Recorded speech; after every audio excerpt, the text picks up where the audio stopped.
Wagwan people, big up. Um, 187 in the building.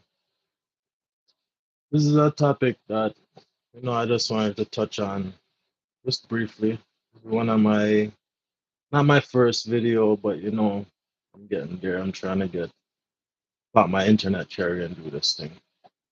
So I had a little bit of information on the title of the video. The title of the video is EPOs, Emergency Protection Orders. Maybe where you are, they're called a different thing. I live in Canada, that's what they're called. I think in the States you'd call them like a restricting order or restriction order or something like that. Like, you can't be in contact with people because they deem you as an abuser. Be very careful. So, without too much chit chat, I'm just going to get into it. So, an EPO. So, in the province that I live in, which is Alberta, Canada, an emergency protection order, or an EPO, is a legal document issued under the Protection Against Family Violence Act, or PAFVA. You can look it up if you want. It is designed to provide immediate protection to individuals who are at risk of family violence. Family violence can include physical, sexual, emotional, or psychological abuse, as well as financial control or neglect, among other forms of harm. Which is, I can agree with that because, nobody wants to be disadvantaged. Nobody wants to be taken advantage of. And yeah, nobody wants to be in a situation where they're being looked down upon or abused or just going through anything that anybody wouldn't want for themselves. I personally wouldn't do unto anybody what I don't want anybody to do unto me, right? So that's fair. So here are key points about emergency protection orders in Alberta. The purpose. EPOs are issued to protect victims of family violence from further harm. They are typically sought by individuals who are experiencing abuse or by someone acting on their behalf. Here, so you're in a situation where your man is putting hands on you as a woman. Maybe you're a man and that's happening to you as a man. Shit happens. It is what it is. But I personally believe in respect of persons. Everybody should keep their hands to their motherfucking self. Nobody should feel entitled to put hands on any human being.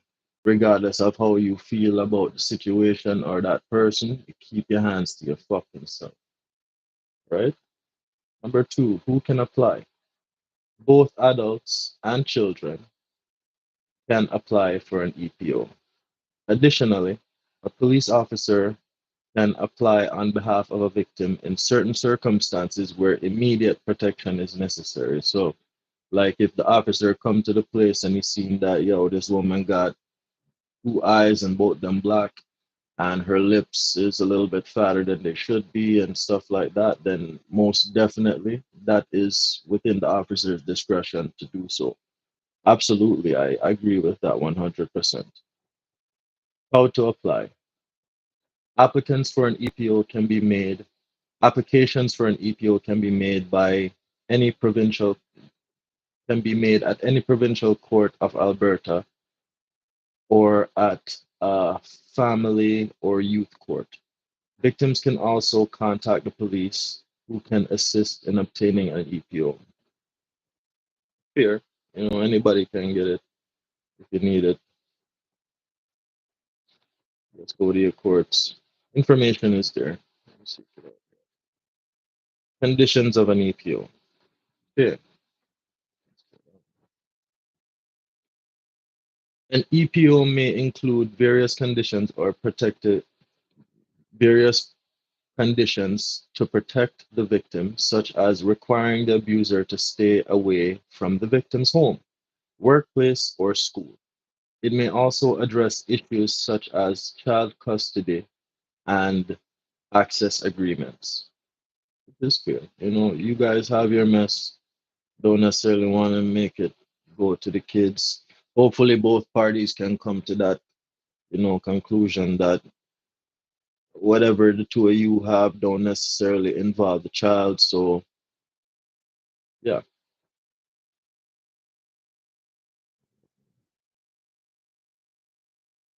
apply conditions. Yeah, like, and if you feel threatened by somebody, you don't necessarily want them being around your home or your workplace or your school or anywhere that you might frequent. So you might want to put that in there too if you're sincerely being abused. You know what I'm saying? Like, that's not good. And you should use all the resources provided by the system in order to make sure that you are safe. That's a duration. EPOs are typically issued for a short period of time, up to 9 to 10 days. However, they can be extended under certain circumstances. Again, like if you have some people are just relentless and they don't necessarily want to concede to authority or to anything. They just want to do what the fuck they want to do. So even in light of this, like, you know, like they might be persistent and right that they're just waiting on that time to finish so that they can just be back in that person's face. And yeah, some consideration can be given to that to extend it to whatever time the judge feels is necessary within his discretion, of course. All right, enforcement. This is very important. Enforcement. Breaching the conditions of an EPO is a criminal offense and can result in arrest and charges against the abuser. It's I guess it's just how they word it still, but abuser is a very strong word and it has a very strong connotation attached to it. But that's what they're saying, so we're gonna go with what they're saying.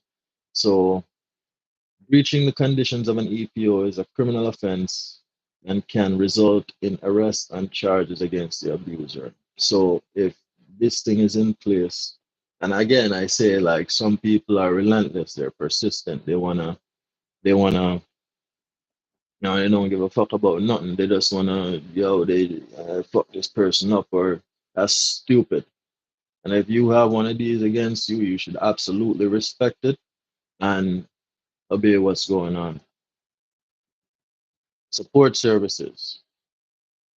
Victims who obtain an EPO are often provided with information about support services available to them, including counseling, shelter, and legal assistance. You see, Canada is a place that I'm not gonna knock it. It take care of its people. Canada take care of its people. Like there are endless, endless resources that you can tap into, things that you can use to make yourself better, like even like with mental health. Like there is genuine help out there, you know.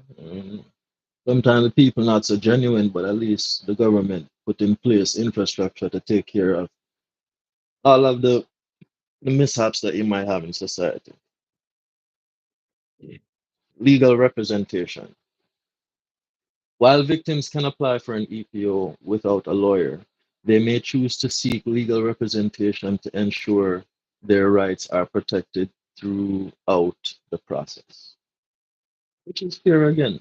You're going through something, you might be in duress, you don't necessarily want to be operating out of duress. So, you know, you get legal representation so they can advise you or whatever. And they're lawyers, they know the lingo, they know the processes, they can advise you on, exactly what to do.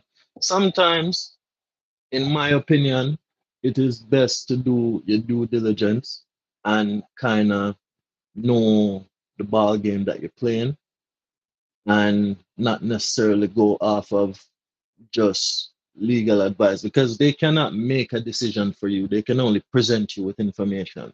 So as involved as you can be in whatever is going on with this thing at the time is best for you, right? And I want to say that this is not legal advice. I'm just reviewing this and giving my opinion. These are my opinions on this thing, and I'm just breaking it down and reviewing it how I see it. You can leave your comments and tell me how you feel about it. So here's the last little part. It is important to note that while an EPO provides immediate protection, additional legal steps may be necessary for longer term safety measures, such as obtaining a restraining order or applying for custody of children through the court system. If you or someone you know is experiencing family violence, it's crucial to seek help from local authorities, support services, or legal professionals, which again, I 100% agree with. 110% agree. Damn, I got some people in my chat. Let me shout out some people. I got Princess Cami, Adrian, Nicole. What's up, ladies? Damn, I love when the ladies are here. I didn't think nobody was here. I was just talking my shit. But thank you, ladies, for showing up. I appreciate you guys. Hmm. But yeah, we just breaking down this thing I thought was pretty interesting. I was actually discussing it with a friend, and yeah, we're just looking at EPOs. Yeah.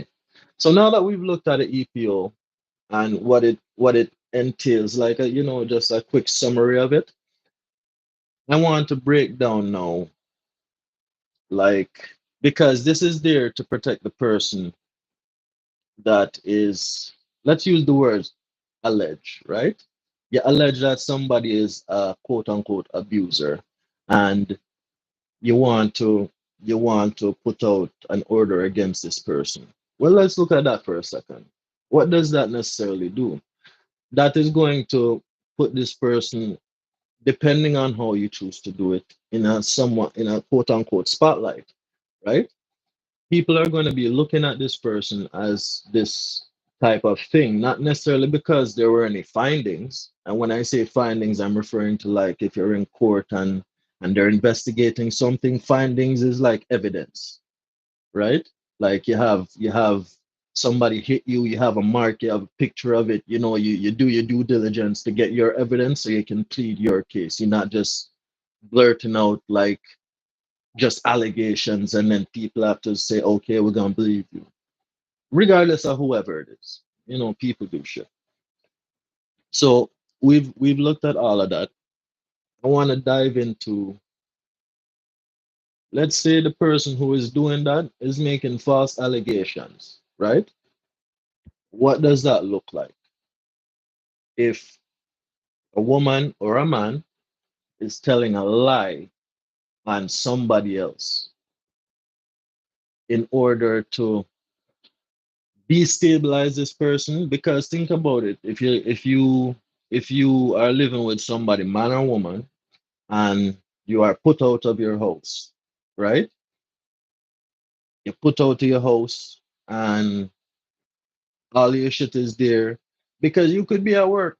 You could be at work and then all of a sudden you get a call say, hey, it's this and this police officer, I got these documents to serve you and all these things, and we gotta meet you somewhere, and hey, you can't go back here. All my shit's there, officer. Well, hey, you gotta call this number and arrange for a pickup, whatever. You gotta figure it the fuck out, right? So let's say you're going through all of this now, and none of this shit is true. It's all just made up fairy tales. Let's look into that. So filing an emergency protection order under false pretenses can have serious consequences. I'll read that again. It's in for the people them in the back. Whoever might get wind of this video and watch this and see and say, hey, I'm going through a similar thing. And I was having a little red man pop up on the side of my shoulder and say, yo, do it, do it. Think about what you're doing. Do not do things out of spite, right? So read it again. Filing an emergency protection order or an EPO under false pretenses can have serious consequences. False allegations of family violence can not only harm the accused individual, but can also undermine the effectiveness of the legal system in protecting genuine victims of abuse. Here's what may happen in an EP if an EPO is filed under false pretenses. But before I get there, I want to go back over that point again. I want to read that one more time. False allegations of family violence can not only harm the accused individual, the person being accused, right? The person who is could be, I'm not gonna say absolve that person and say is innocent, could be innocent. Gene, you're accusing them of this thing. And depending again on how you do it, if it's public, if this man gets served at his job, people gonna start looking at him sideways, right? Not only does it make this person look shitty, but it also can undermine the effectiveness of the legal system in protecting genuine victims of abuse. So the bad apple spoiling the fucking bunch. Because you do have people out there who are going through some shit. You have people out there who are going through some major shit, Bridget, right? They're going through some things and it could be fear that locking them in a certain place. They don't know what to do. See? You have people like that out there that genuinely need help. And the people that doing this shit just to spite or destabilize or fuck with people, you're making it look bad for them. See? So minimize effectiveness of legal system and genuine victims of abuse. Yeah, we'll go over that. So once an EPO, once an so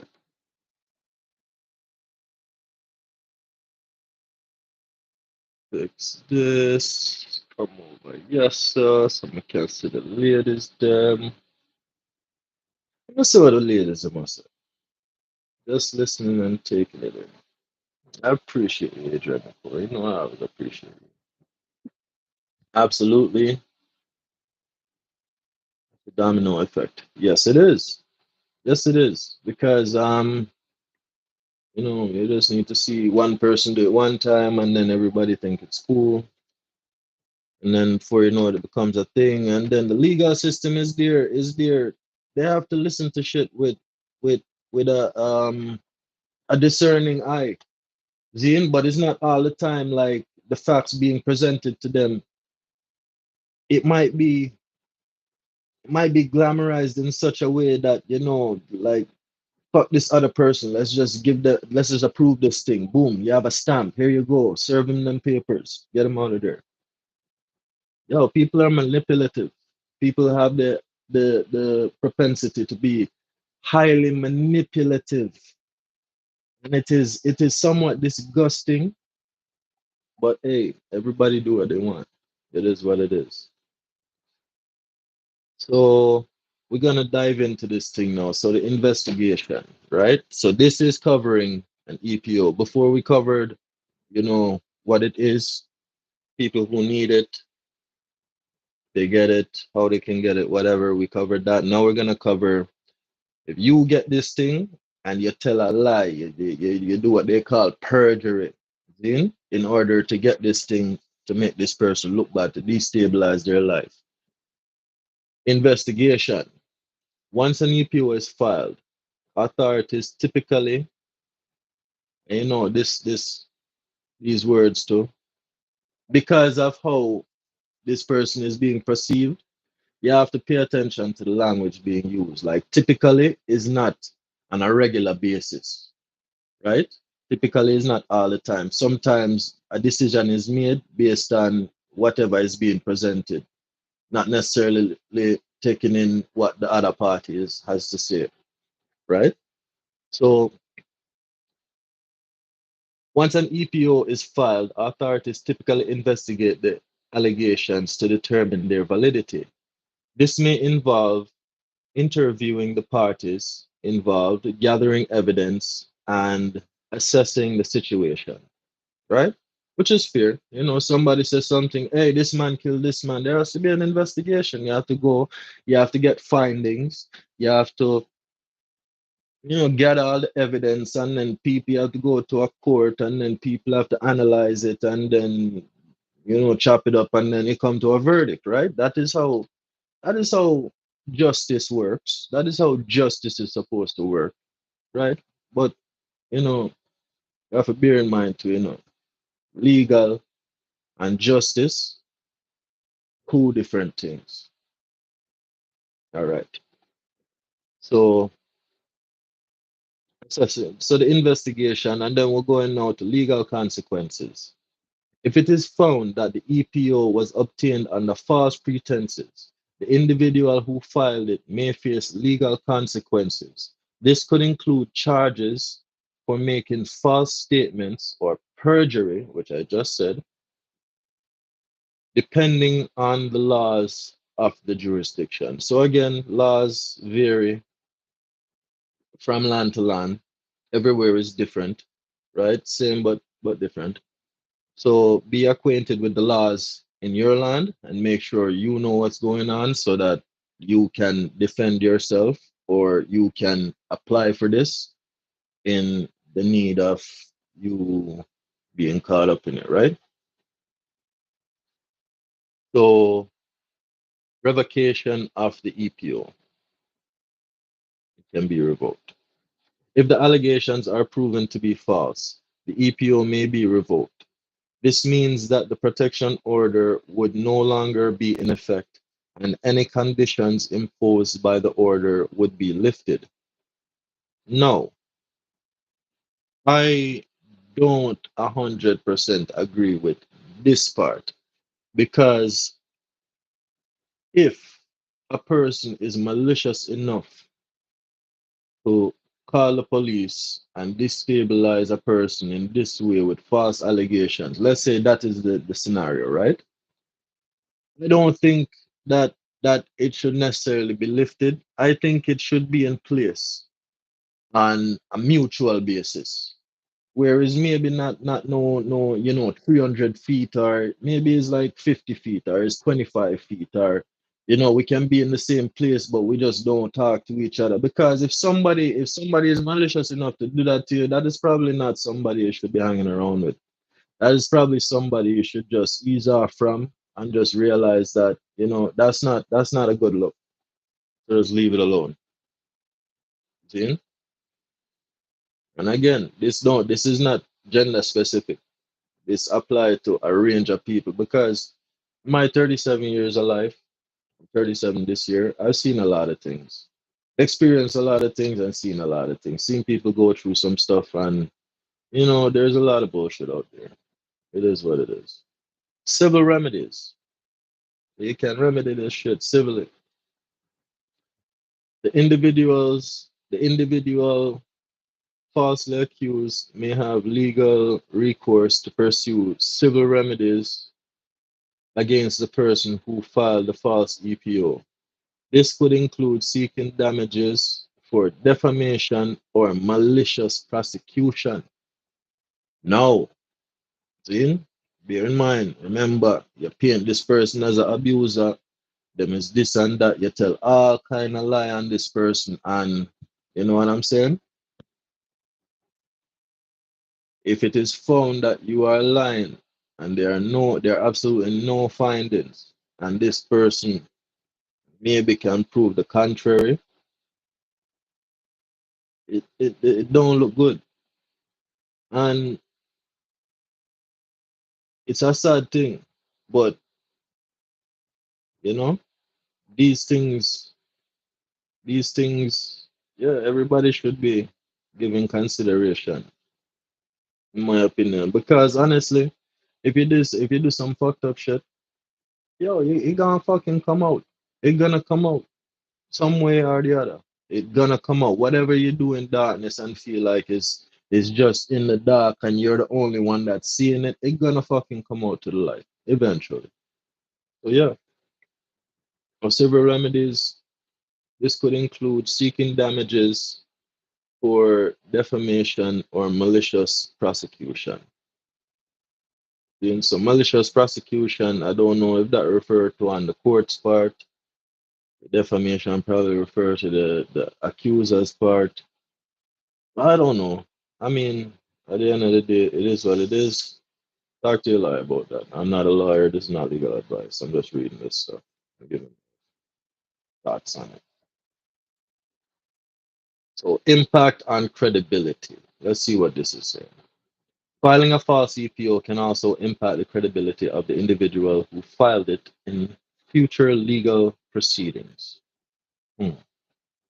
So that means that basically filing a false E.P.O can also impact the credibility of the individual who filed it in future legal proceedings, such as custody battles or divorce proceedings. Courts may view their actions with skepticism, potentially affecting the outcome of these proceedings.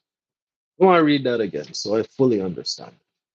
Filing a false E.P.O can also impact the credibility of the individual who filed it in future legal proceedings. So that means that the person who filed it, right, they can also be looked at in the future based on the findings or the conclusion of this whole E.P.O thing. So if they were found to be making false accusations, that could impact them in future cases, right?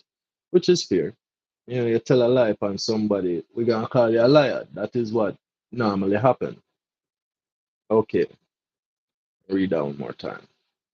Filing a false CPO can also impact the credibility of the individual who filed it in future legal proceedings, such as custody battles or divorce proceedings. Courts may view their actions with skepticism, potentially affecting the outcome of these proceedings. So, based on if you was a liar and they determine that you was a liar, then they can kind of somewhat prove that you was a liar, then you know they're gonna look at you the same way that they was looking at you before. It's gonna kind of carry over, and that is fair. A liar is a liar. Not just a liar. All right, and then we have this last little part. It is essential to remember that the primary purpose of an EPO is to provide protection to genuine victims of family violence. People who are actually going through the shit, who fucking need it. It's not to get back at your baby dad. It's not to fucking fuck with some bitch because you know she doing some dumb shit and she in your house still and you want her to get the fuck out. So it's not for that. It's for people who are actually going through the shit, who need the resources that the system provides to them, you know, because they are being destabilized, and who need the protection, who are actually being physically and mentally and emotionally abused, right? These people actually need things like that, right? Filing false filing false allegations not only wastes valuable resources but also undermine the support system available to those who truly need it. If you believe that an EPO has been filed against you under false pretenses, it's important to seek legal advice and gather evidence, evidence to defend yourself appropriately. I 110% agree. If somebody is telling a lie on you, you do not sit there with your fucking, oh my God, them a lie on me, them a tell, what, them a tell." You don't do that fucking shit, Reggie. You get the fuck up, then you take a deep fucking breath, and you collect your thoughts, and you start thinking like, okay, I'm in this fucking shit. How do I get out? And you take your time and you put things together, because if you know in yourself that you didn't do anything, man or woman, and you can prove it, then prove it. Do not make people defame you. Don't make people make you look like you are anything other than you are, because people are fucked up, malicious, and dangerous. Could be your blood, your own blood that you come from. You and them share the same DNA. It could be anybody. Be very skeptical of people when you see them showing signs of things like this. Because you see, they tell you anybody can apply for this thing, right? And if you do it in such a way, then it will be granted. Make it genuine. And if you don't need it, don't apply for it and leave it to the people who need it. Please.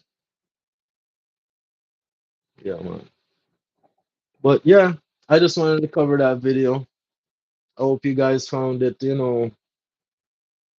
I don't want to say informative because I'm not giving out no information. I'm just reading something and breaking down what I think about it. I think I'll do another video again. So it's what, 30 minutes? Damn, that went by pretty quick.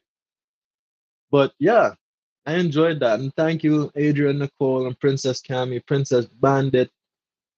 Mwah, I love you guys. Thank you for showing up and coming through. And I also want to say, since I'm up here, I want to give appreciation. I like to give appreciation to people because I like to feel appreciated. See? And if I like it, I know my people like it too. I know my brethren them like it. Even the people them who might not consider me as a brethren, but I still look up to them because I see the value that they add, and I respect that. I want to give a shout out to Fadi. Then I see Fadi doing this thing. Fadi is entertaining the people, and I love it. The DJ Witch Doctor, fucking Dr. Dre getting old in this fucking bitch. So DJ Witch Doctor coming over to take over the. You don't know. DJ Witch Doctor got all the motherfucking beats. DJ Witch Doctor gonna blow up in this motherfucking place. So I'm saying I'm giving appreciation to even the solution based niggas, the solution based motherfuckers who have all the solution based problems. You know what I'm saying? No disrespect to Sharon, it's all love, but steel sharpen steel, and we're not gonna be easy on you, motherfucker. You come here about your solution based fuckery, you better fucking back that shit up. You see what I'm saying? I wanna big up um who else? There's lots of people. Nino Nation, big up Nino Nation, young in this thing like me, you just trying to figure it out. Big up Big Giz, big up Friday for real. Yo, big up the squad, big up the family. That's what I'm saying. I don't necessarily, yeah. Hey, big up everybody here, man. And I want to big up Anton Daniels. That man got a dropping a lot of gems, and regardless of how people feel about him, I think that there's a lot to learn from that man. And if people really look at the information objectively, you can get a lot of fucking real advice that you can not only apply to just one thing, because that's one thing I appreciate about Anton. You can't just, he's not just gonna give you some advice, you just apply to one thing. If you really look at it objectively, the advice that that man give you is unilateral. You can apply it to a range of different things because it's focused on character and principles. And if you work on them two things in life, everything else will follow. You don't falter on your principles, and you make sure you work on your character. You work on your character and yourself harder than you work at work.